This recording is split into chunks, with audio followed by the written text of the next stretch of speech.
최근에 주식시장이 많이 떨어지면서 우리 구독자님들께서 ISA로 S&P, 나스닥에 나눠 담았는데 뚝배기 깨지는 중입니다. 지금 다 떨어졌는데 어떻게 될까요? 이런 걱정하시는 마음들 이해합니다. 앞으로 계속 떨어지면 어쩌나 우려하실 수도 있는데 괜찮다. 주식이 떨어질 때 어떻게 대처해야 되는지, 어떤 마음을 가져야 하는지 오늘 또 김잔잔의 잔잔한 멘탈 코칭 해드리도록 하겠습니다.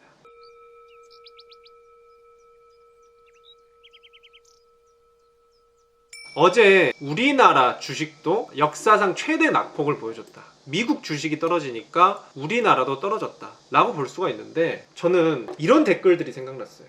지금까지 꾸준히 달렸던 댓글들이 지금 고가인 것 같아서 못 사겠어요. S&P 500은 지금 최고점입니다. 좀 미뤘다 살 거예요. 이렇게 고점이라 사기 망설여진다, 이런 댓글들이 꾸준히 있었거든요. 실제로 이번 연도 들어서 계속 최고점, 신고점을 찍어주고 있긴 했어요. 그래서 많은 분들께서 이렇게 고점이라 사기 망설여진다, 충분히 이해합니다. 그런데 저는 여기서 이제 무엇이든 마음가짐이 문제잖아요. 주식이 오르고 내리는 거는 그냥 어떤 현상일 뿐이에요. 결국 우리는 인간이기 때문에 이 마음가짐, 철학, 이게 사실 가장 중요하다고 저는 생각하거든요. 그래서 우리가 생각해봐야 할 것은 이겁니다. 우리가 오를 땐 고점이라 무서워하고, 또 내릴 땐 더 내릴까봐 내리니까 또 무서워하고, 이 무서워하는 마인드 자체가 저는 한번 생각해봐야 되지 않을까라고 생각하는데요. 이 김잔잔은 이렇게 제안드립니다. 오를 땐 올라서 좋고 내릴 땐 내려서 좋다. 그런데 개인적으로 저는 내릴 때가 더 좋습니다. 그 이유는 뭘까요? 어제 우리나라 시장이 폭락했을 때 실제로 제 친구들과 나눈 대화입니다. 국장 봤냐? 마이너스 10%가 말인가? 줍줍 타이밍이? 이랬죠. 저 뭐라고 대답했습니까? 너무 과도한 것 같아서 매우 줍줍했다. 6% 하락 너무 심하다. 지수는 괜찮다. 이렇게 실제로 말했고, 저는 제가 평소 사고 싶었던 주식들 그리고 지수들 매수했습니다. 그리고 제 지인 중에서도 역시나 저와 비슷한 생각하신 분들, 떨어질 때가 기회다 생각하고 비상금 빼갔죠. 물론 그렇다고 해서 그럼 앞으로 쭉 오를 것이냐, 앞으로는 반등하고 계속 오를 것이냐, 아니면은 다시 또 떨어질 것이냐, 진짜 경기 침체일 것이냐, 이거는 아무도 모릅니다.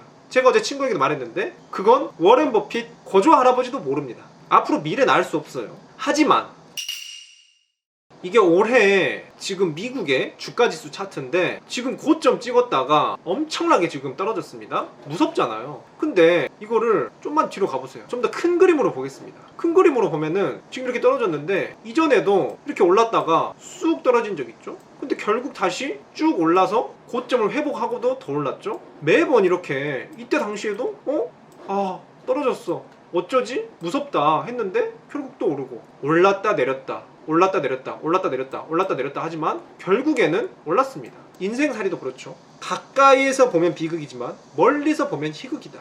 멀리서 보면은 모든 것이 사소한 겁니다.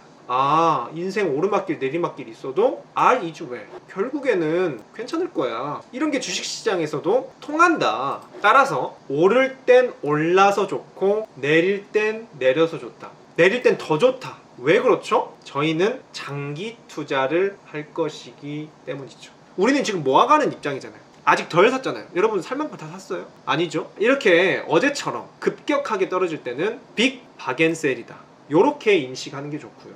이 말은 저 김잔잔만 하는 말이 아니라 지구상에서 가장 주식 투자를 잘하고 아직도 전 세계 10위권 부자 있는 워렌 버핏도 이렇게 말합니다. 사람들이 탐욕을 느낄 때 공포를 느끼고, 사람들이 공포에 빠졌을 때 탐욕을 오히려 느껴라. 사람들과 반대로 가라. 실제로 이게 미국에서 제공하는 공포, 탐욕을 측정하는 지수입니다. 이런 부분들에 대해서도 제가 꾸준히 알려드릴 겁니다. 구독자님들 걱정하지 마시고, 공포 탐욕 지수를 보면은 지금 굉장히 extreme fear, 굉장한 공포 상태에 있어요, 사람들이. 그런데 어떻죠? 공포에 빠졌을 때 탐욕을 느껴라. 그래서 저도 사실 처음이었으면은 좀 많이 두렵고 했을 수도 있는데, 이게 저도 경험이 쌓이다 보니까 세일 찬스다, 오히려 좋아 하고 들어갈 수 있게 됐거든요. 앞으로 이 김잔잔이 이럴 때마다 어떻게 마음 편하게 잔잔하게 투자하는지 지속적으로 설명을 드릴 거거든요. 그렇기 때문에 구독하고 지켜봐 주셔야겠죠. 그래서 이 역발상 투자는 이 마인드에도 포함이 됩니다. 대부분 사람들은 돈 욕심 많이 내요. 그리고 오를 때 들뜨고 내릴 때 굉장히 암울해하고 그렇습니다. 그리고 특히 수익률에 많이 집착해요. 하지만 이 마인드조차도 역으로 가야 됩니다. 항상 너무 욕심내지 말고 마음 편하게 침착하게 이렇게 생각해야 됩니다. 그리고 실제적으로 수익률에도 우리가 집착하게 되어 있거든요. 수익률에 집착하면 안 돼요. 수익률 대신에 저희가 진짜 집착해야 될 게 두 가지가 있습니다. 이 두 가지 제가 컨텐츠로 입이 근질근질한데 두 가지 핵심 제가 말씀드릴 겁니다. 저희는 앞으로 수익률에 절대 집착 안 할 겁니다. 수익률 대신에 어떤 것과 어떤 것 딱 이 두 가지만 집착하시면 됩니다. 이렇게 하면은 마음 편하고 침착하게 할 수 있습니다. 그런데 이런 투자는 뭐죠? 저 혼자 하는 말이 아니라 워렌 버핏이 항상 이렇게 말합니다. 주주총회에서 이렇게 말합니다. 자기는 두 발 뻗고 잘 수 있는 투자가 중요하다. 나는 밤에 두 발 뻗고 자야 된다. 김장장과 동일하게 말하죠. 사실 제가 워렌 버핏에게 많이 배운 거죠. 마음 편하게 침착하게 투자해야 됩니다. 이런 식으로 투자해야 저희는 놀랍게도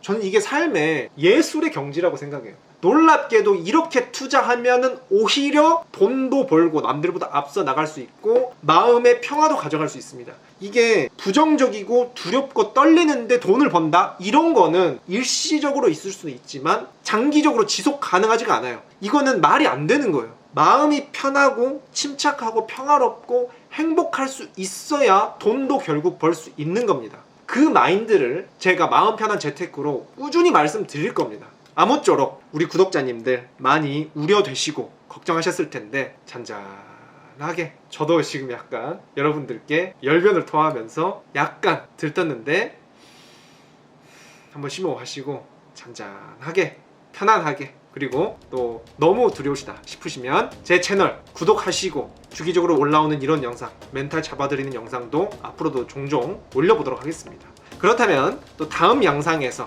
또 유익한 정보 또는 이런 마음 편한 멘탈 관리 좋은 영상들로 찾아뵙도록 하겠습니다.